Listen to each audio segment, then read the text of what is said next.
Hello students, एक बार पुनः आपका Vidya Niketan online video class में स्वागत कर रहा हूं।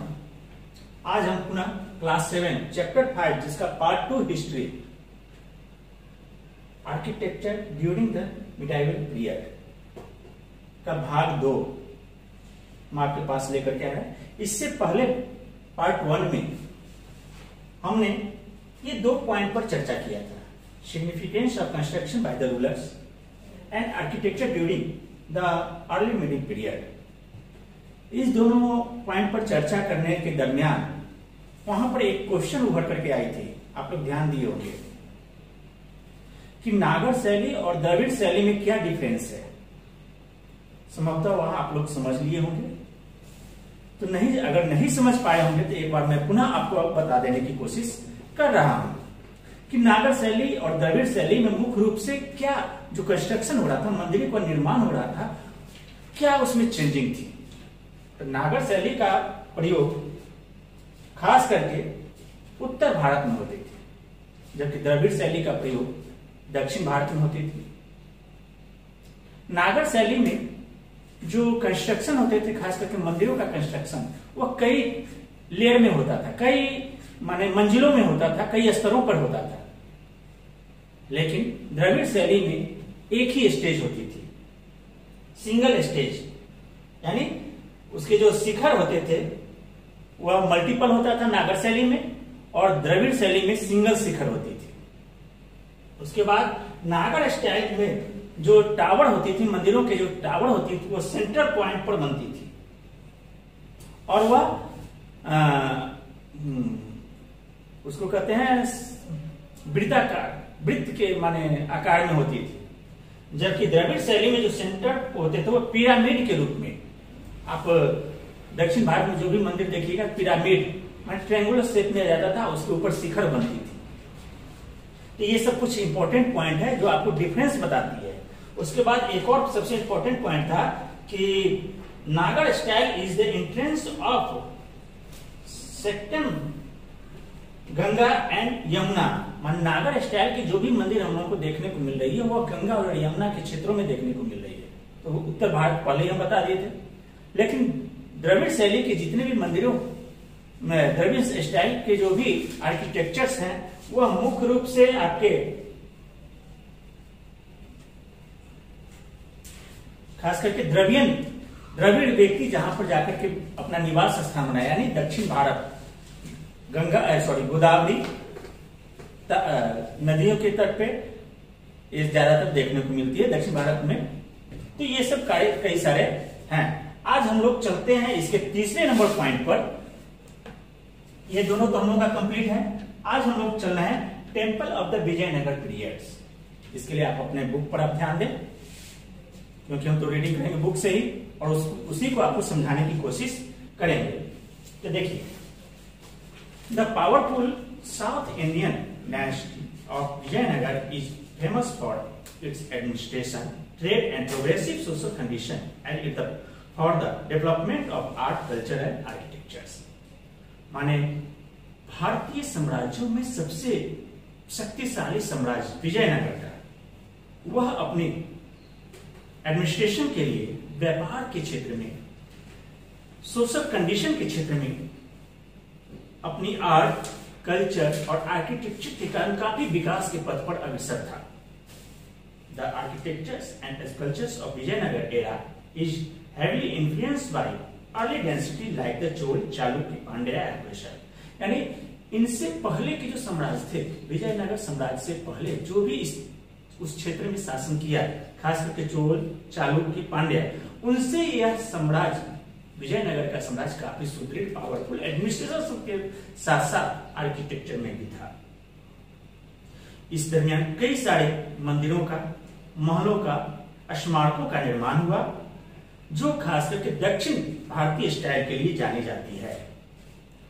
The architectures, sculptures and painting were divided broadly into religious, royal and social style. उस काल में जो भी स्थापत्य कला थी, मूर्ति कला थी, ये सब अब किस पर डिपेंड था? तो उस क्षेत्र की धार्मिक स्थिति पर, वहां के शासकों की स्थिति पर और वहां की सामाजिक परिस्थिति, समाज में किस तरह का सामाजिक परिस्थिति किस तरह से है, उसको दर्शाने की कोशिश इस वास्तुकला के दौरान की जाती थी। During the Vijayanagar period as during Badami Chalukyas hard granite was used in place of soft stone.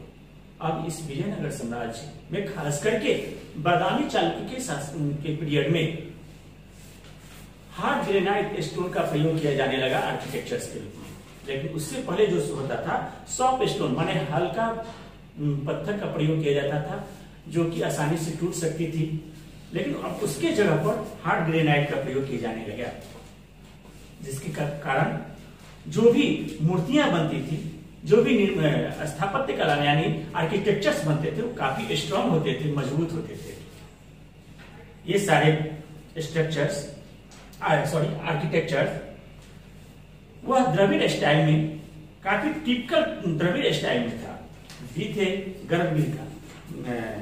गर्भगृह हाउसिंग द डेटीज, यानी द्रविड़ स्टाइल में जो ये सारे आर्किटेक्चर्स बने हुए थे वह सब द्रविड़ स्टाइल में, और इस तरह से यह डिजाइन किया गया था कि उस मंदिर के सेंटर पॉइंट में गर्भगृह का होती थी, जहां पर व्यक्ति उस देवी देवताओं की आराधना करते थे, जिनके लिए उस मंदिर का निर्माण करवाया गया। उसी गर्भगृह में उन भगवान की देवी देवताओं की मूर्ति स्थापित की जाती थी। यह गर्भगृह का जो साइज था, depending on the size of temple, it could have been antechambers and a navaranga या antarala and an outer hall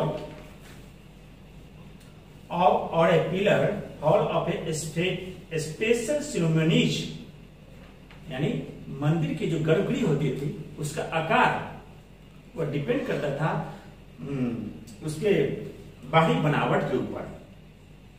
बाहर का क्षेत्र जिसे आउटर हॉल के रूप में जाना जाता था, जिसे महामंडप के रूप में जानते थे या मंडपा के रूप में जानते थे, इसमें बैठकर के व्यक्ति भजन कीर्तन इत्यादि किया करते थे। इसी में एक उदाहरण बताया गया, राय गोपुरम या गोपुरम बिल्ट बाय विजयनगर राज were built with bricks, wood and stucco similar to the Chola style। यानी राय गोपुरम और गोपुरम जो विजयनगर राय महाराज के दरमियान बनाई गई थी, इसमें मुख्य रूप से ईंट और लकड़ियों का प्रयोग किया गया था, जो कि चोला स्टाइल में निर्मित था। The top of the gopuram माने इस गोपुरम के सबसे ऊपरी भाग का आकार बैरल के आकार का, माने अर्धगोला जिसको कहा जा सकता है, उसके आकार का था, और उसे हम शिला शिखरा भी कहते हैं, यानी शिखर कह सकते हैं। तो इस तरह से कह सकते हैं उस काल में कई सारे मंदिरों का निर्माण हुआ जो द्रविड़ स्टाइल में और चोल स्टाइल में बनाया गया था। The king Krishna Deva Raya made this style popular. Krishna Deva Raya के शासन काल में यह द्रविड़ शैली जो है काफी पॉपुलर हुई, लगभग 200 वर्ष पहले।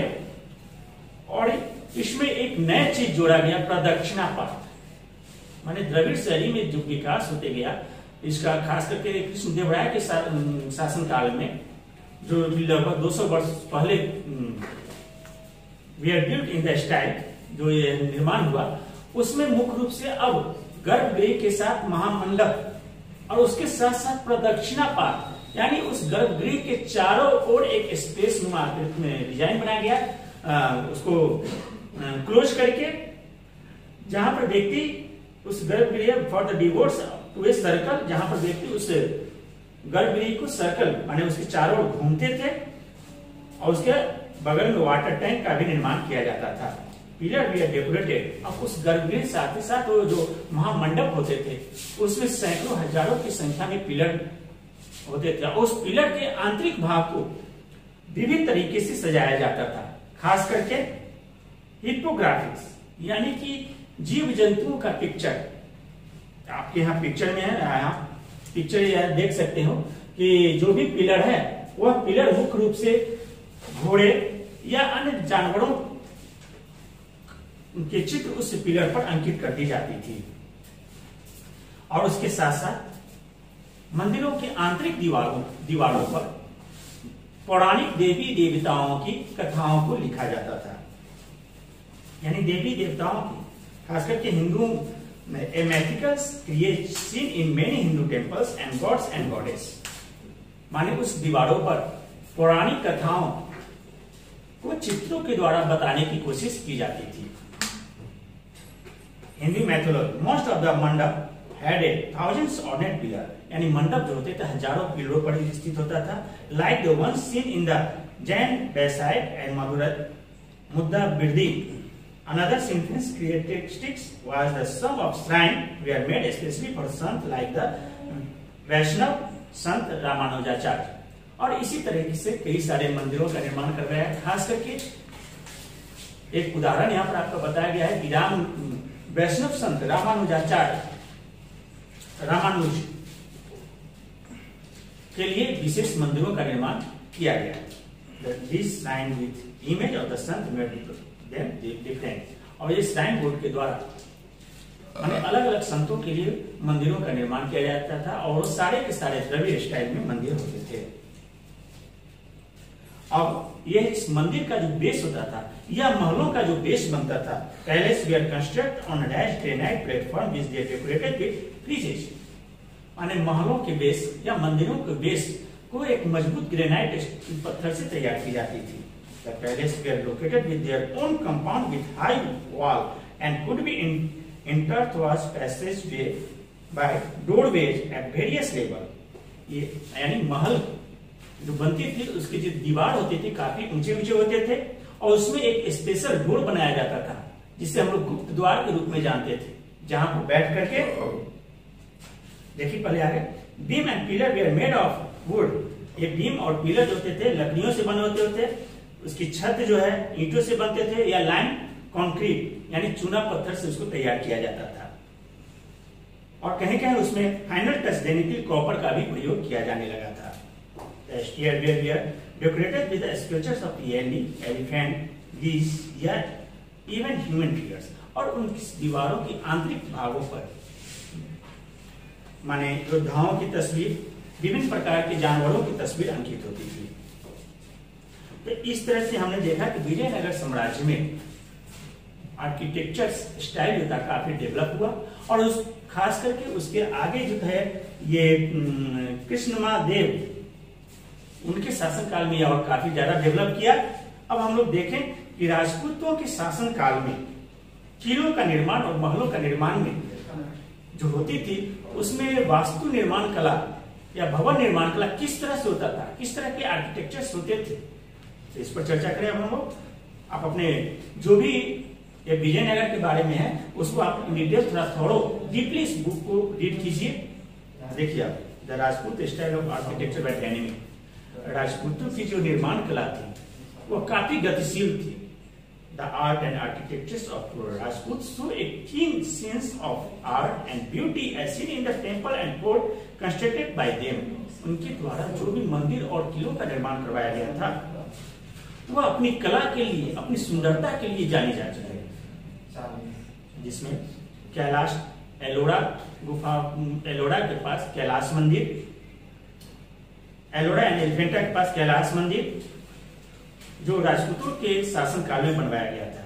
तो दूसरी तरफ खजुराहो, राजस्थान और मध्य प्रदेश में भी कई सारे ऐसे मंदिरों का निर्माण करवाया गया था जो कि राजपूतों के द्वारा करवाया गया था, जो कि अभी भी अपनी आर्किटेक्चर के लिए सुविख्यात, काफी फेमस है।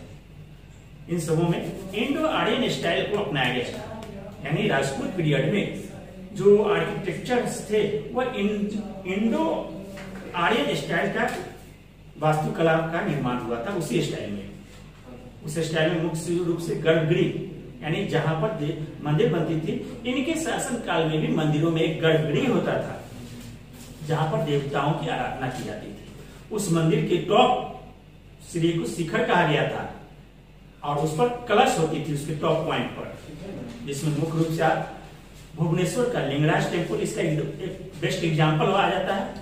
तो दूसरी तरफ कोणार्क का टेम्पल भी आ जाती है। खजुराहो में भी बहुत सारे ऐसे मंदिर का निर्माण करवाया गया जो कि मंदिर निर्माण वास्तुकला के लिए काफी उत्कृष्ट उदाहरणों में से आती है। यानी जो मंदिर हुआ उसमें गर्भगृह होनी चाहिए, गर्भगृह के सबसे ऊपरी भाग जिसको शिखर कहते हैं उस पर कलश होती थी। The Dilwara temple were built for Jain Tirthankar. Dilwara का मंदिर जो कि जैन तीर्थंकर के द्वारा निर्माण करवाया गया था, यह अपने उच्च क्राफ्ट्समैनशिप के लिए, माने कि शिल्प कला का वह सर्वश्रेष्ठ प्रदर्शन अपने आप में दिलवाड़ा टेम्पल में देखने को हम लोगों को प्राप्त हो रही है, जहां पर उजले मार्बल का प्रयोग किया गया है। The white marble temple were construct with a courtyard around then where the shrine of the other Tirthankar way are located. माने इस दिलवाड़ा के जैन मंदिर में उजले संगमरमर का प्रयोग किया गया है। The ceiling of the Tejpal temple के भी छत जो कि सर्कुलर डिजाइन में है, विच एट स्पोक्स, और उसमें विभिन्न तरह की कलाकृति जो थी एक स्पोक नुमा, यानी छोटी छोटी पत्तियों के रूप में उस पर विभिन्न तरह के डिजाइन, जैसे सपोज है कि ये मंदिर बना, इस मंदिर में एक स्पोक नुमा आकृति माने साइड से ऊपरी छत को सहारा देने के लिए जो एक छोटे छोटे बीम नुमा पिलर बना दिए गए, दीवार से अटैच छत को जोड़ने वाला, और उस पर विभिन्न तरह की आकृतियों को बनाकर उसको सुसज्जित किया गया।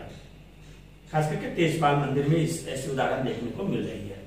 The Rajput period also produce some of the most well planned fort. Rajput शासन काल में जो भी किलों का निर्माण होता था वह एक नियोजित ढंग से होती थी, अनमने ढंग से किसी तरह कोई किला का निर्माण नहीं किया जाता था। The material tradition of Rajput main rule very frequently at war, यानी राजपूत जो भी किले का निर्माण करता था वह खास करके जब युद्ध में वह रहते थे या युद्ध से जीतने के बाद जब आते थे तो इस तरह के किलों का निर्माण करवाया जाता था, जो कि आसान नहीं थी। इसी किले में सबसे फेमस है चित्तौड़गढ़ का किला, जो कि सबसे बड़ा किला के रूप में उसको जाना जाता है। ऐसे तो भारत में बहुत है, दिल्ली का लाल किला है, आगरा का किला है, बहुत सारे किले हैं, उसमें सबसे बड़ा किला के रूप में हम लोग चित्तौड़गढ़ का किले को जानते हैं। उसके बाद अलवर, मेवाड़, जैसलमेर, ग्वालियर, यहां तक कि हम कह सकते हैं कि राजस्थान जो किलों का ही क्षेत्र कहा जाता है, काफी सारे वहां पर फोर्ट है, विभिन्न राजपूत राजाओं के द्वारा निर्माण करवाया गया है। The fort were self sufficient, ये जो किले हैं अपने आप में पूर्ण है। कैसे भाई पूर्ण है? देखिए, the wall were high, यहाँ की इस किले की दीवारें काफी ऊंचाई होती थी, with small recess in them to allow the soldiers in the fort to attack the enemy without exposing themselves. और उसमें जगह जगह होल बने हुए रहते थे जहां पर सैनिक रहते थे, ताकि उस किले की सुरक्षा कर सके, उस किले के अंदर रहने वाले राजशाही परिवार की सुरक्षा हो सके, और बाहर से जो शत्रु सेना थी उस किले में बैठे हुए सैनिक को नहीं देख पाए। The approach of the fort was difficult, माने इस किले तक पहुंचने के जो रास्ते थे वो काफी कठिनाइयों से भरा हुआ, काफी डिफिकल्ट था। राजपूत हवेली and palace exhibit their sense of beauty and understanding of art. राजपूतों के जो महल थे, राजपूतों की जो हवेलियां थी, वह अपनी सुंदरता और अपनी कला के लिए काफी फेमस थी। द जाली on the window show A high degree of excellence.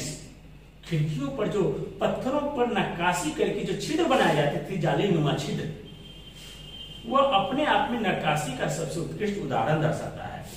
The wall we are decorated with murals and frescoes with tales from Hindu mythology and exploit of their brave warriors. अब इस दीवार की आंतरिक भाग, यानी किलाओं की किला, हवेली, महलों की दीवार की अंदर के जो भाग होते थे, उसको देवी देवताओं एंड पौराणिक कथाओं से अलंकृत उस दीवार को सजाया जाता था नक्काशी करके। साथ ही साथ उस राजवंश के जो पुराने योद्धा सब थे, वीर बापुड़े थे, उनकी भी कला को, उनकी भी बातों को, उनके भी युद्ध लड़ने की जो स्टाइल थे, उस स्टाइल से उस किले की दीवारों को सजाया जाता था। अब हम लोग आगे देखें next point, architecture of Deccan Delhi सल्तनत।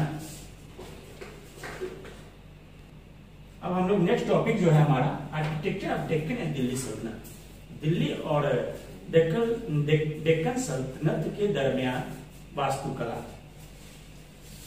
Islamic influence was seen with the establishment of Delhi सल्तनत एंड डेक्कन सल्तनत, यानी इस्लामिक प्रभाव हम लोगों को दिल्ली सल्तनत और डेक्कन सल्तनत पर प्रत्यक्ष रूप से देखने को मिल रही है। डेक्कन सल्तनत के अंतर्गत 4 मुख्य क्षेत्र आते थे, जिसमें बीजापुर, गोलकोंडा, अहमदनगर, हिदार और विरार। ये 5 इंपॉर्टेंट किंगडम थे डेक्कन सल्तनत के अंतर्गत, जो कि मुस्लिम किंगडम के यानी मध्य शासन काल के अंतर्गत ही आता है। The Islamic architecture was different from prevailing Hindu form and style of architecture become Muslim king glorified beauty from A divinity of experience of God. यानी डेक्कन सल्तनत का जो कि मुस्लिम आर्किटेक्चर से भी प्रभावित था, इस दरमियान इस मध्यवर्ती काल में ये जो 5 किंगडम है, यहां पर हम लोगों को हिंदू और मुस्लिम आर्किटेक्चर का सम्मिश्रण देखने को प्राप्त होता है। The Islamic architecture in India was not purely Islamic, यानी भारत में मुस्लिम स्थापत्य कला पूर्ण रूप से मुस्लिम नहीं था। इसमें बुद्धिज्म और हिंदू आइडिया भी समाहित था। जैसे कुतुब मीनार को हम देख लें। The Qutubul Islam mosque in Delhi was built by Qutbuddin Aibak in 1192, added with the material from the religious palace that were destroyed. माने 1119 ईस्वी में कुतुबुद्दीन ऐबक के द्वारा निर्मित एक मीनार है, जो कि धार्मिक उद्देश्य से बनाया गया था, जो कि अब प्लेस जो अब समाप्त हो गया, विघटित हो गया और यह एक दर्शनीय स्थल के रूप में अब जाने लगा है। Qutub Minar was constructed with an example of Iranian style. तो दूसरी तरफ कुतुब मीनार जो है हमारा, जो इस्लामिक स्टाइल के द्वारा निर्मित हुआ, लेकिन इसमें ईरानी स्टाइल समाहित है। ईरानी स्टाइल के साथ साथ ईरानी आर्किटेक्चर के साथ साथ हिंदू स्टाइल भी इसमें समाहित किया गया है। तो और भी कई सारे हैं इसमें, इस पैसेज को आप बारीकी से स्टडी करें। सेकेंड पैराग्राफ में देखिए कि Muslim empire of the Delhi Sultanate, the Deccan Sultanate was not influenced by Hindu या Muslim architecture from the north, instead they sought inspiration from their powerful west the Iranian courts. यानी Muslim empire of the Delhi Sultanate, Delhi सल्तनत के जो मुस्लिम शासक थे,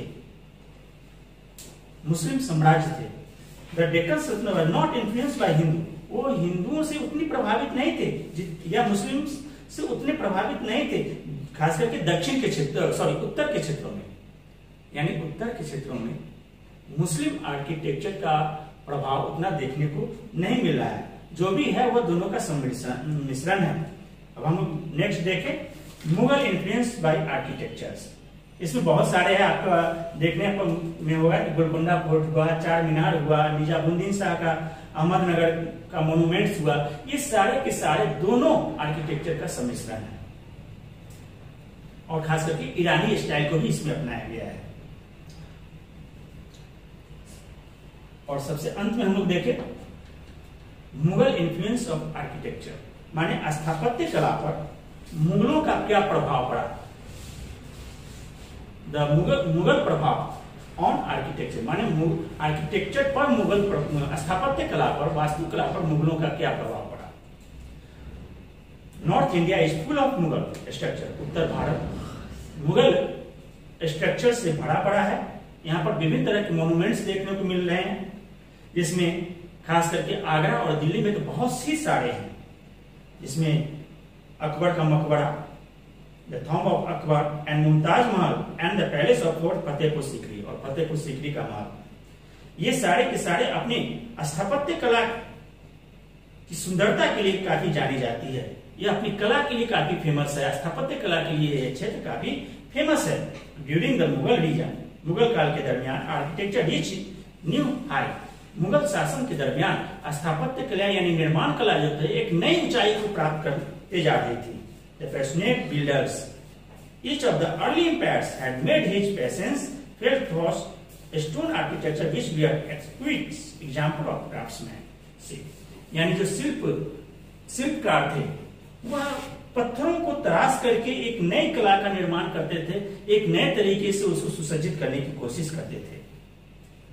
और इसमें खास करके पार्सियन स्टाइल को भी अपनाया जाने लगा था इस क्षेत्र में। The initial construction were influenced by the Persian from the of architecture combined with the Indian elements, माने भारतीय तत्वों को हम लेने के साथ साथ, यानी पुरानी हम आर्किटेक्चर कला को लेने के साथ साथ पारसियन कला को भी हम अपनाने की कोशिश करना शुरू किया। उसी में मुख्य रूप से हुमायूं का मकबरा आता है, जो कि लार्ज बुलबॉन्स डोम माने अर्ध गोलाकार स्थिति में माने बल्ब की तरह है हुमायूं का मकबरा। Layout of room and corridor were according to the Persian style, उसके जो रूम है उस मकबरा के चारों तरफ जो रूम बने हुए हैं, जो कि बरामदा बने हुए हैं, वो पारसियन स्टाइल में बने हुए हैं और उसको विभिन्न तरह के मार्बल से डेकोरेट किया गया है, जो एक तरह से हिंदू, इंडियन और मुस्लिम स्टाइल का एक बहुत बड़ा उदाहरण में से आता है। तो दूसरी तरफ आगरा का किला, जो कि हिंदू स्टाइल में निर्मित है, हिंदू और मुस्लिम स्टाइल में उसका निर्माण किया गया है। Fatehpur Sikri is another example of well thought out idea construct into partial at beautiful structure. दूसरी तरफ फतेहपुर सीकरी के जो महल हैं वह भी अपने स्थापत्य कला के लिए, सुंदर स्थापत्य कला के लिए जानी जाती है। उसके बाद हम लोग देखें कि Akbar Thoms एक्सहिबिटेड the same simplicity and beauty. Akbar के जो मकबरा था वह अपनी सुंदरता के लिए सुविख्यात है, जहां पर लाल red stone and marble structure, जहां पर लाल पत्थर और संगमरमर का प्रयोग किया गया है, जो कि अपनी और उसके चारों ओर सुंदर बगीचों का निर्माण करवाया गया, जिसके कारण उस मकबरे की सुंदरता अपने आप में अद्वितीय हो जाती है। इत्तेमाद-उद-दौला थंब इन आगरा, जिसे हम बेबी ताज के रूप में भी जानते हैं, जिसका निर्माण जहांगीर के द्वारा करवाया गया था। ऐसे तो कहा जा रहा है कि इस बेबी ताज यानी इत्तेमाद-उद-दौला का निर्माण जहांगीर के द्वारा है, लेकिन ऐसी बात नहीं है। ये इसका निर्माण नूरजहां के द्वारा करवाया गया था। नूरजहां के पिता का नाम है इत्तेमाद-उद-दौला, जिसमें पहली बार व्हाइट संगमरमर का प्रयोग मकबरे में की जाने लगी थी। The fine engraving on the wall, और उस दीवार की जो बनावट थी इस संगमरमर के कारण काफी उत्कृष्ट थी। The sensuous inscription combined with the trailing of flowers and ब्रेथटेकिंग, उसके चारों सुंदर सुंदर बाग बगीचों का निर्माण करवाया गया था। उस दीवारों पर सुंदर ढंग से फूलों की नक्काशी की गई थी। मुगल वास्तुकला रिच इन गोल्डन पीरियड, माने मुगल शासन काल में मुगल वास्तुकला अपने स्वर्णिम काल में पहुंच गया था। खास करके किसके शासन काल में? मुगल स्थापत्य कला शाहजहां के शासन काल में अपने स्वर्णिम काल में पहुंचा हुआ था। शाहजहां के शासन को बहुत सारे, इसमें दिल्ली का लाल किला अपने आर्किटेक्चर के लिए काफी फेमस है। तो इस तरह से हम लोग चले। इट्स प्रमोट यूज मार्बल पर, जहां पर मार्बल का प्रयोग किया गया था और खास करके रेड सैंडस्टोन का प्रयोग किया गया और व्हाइट मार्बल्स का प्रयोग किया गया।